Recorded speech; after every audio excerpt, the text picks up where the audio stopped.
Batisi TV, Lone Rashapi da ka Frank Motors, ka Jaka Dekali ka Batamai jong ka Tata Motors, Halat ko ni Shillong, ringkat ba ka Net Foodish, Ordar Mapi, Ninwan Ramani, Hakir Dobyeng Jongpi.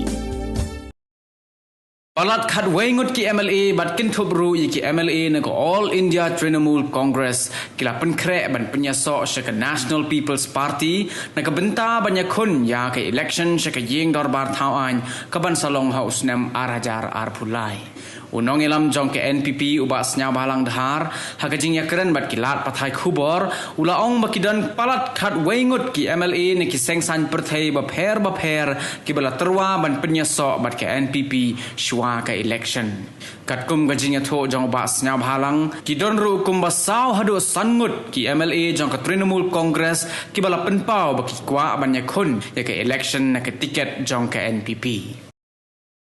Why should expose now? The time will come. In 9, 10, 11, more than that.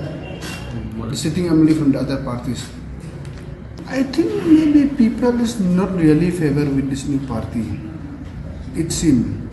So still let's see. Since the election is a little bit far away from now. Let's see. I should say this. A time will come, you'll know everything. Now the election is very far away from now. Another 9, 10 months. Let's see, time will come. No.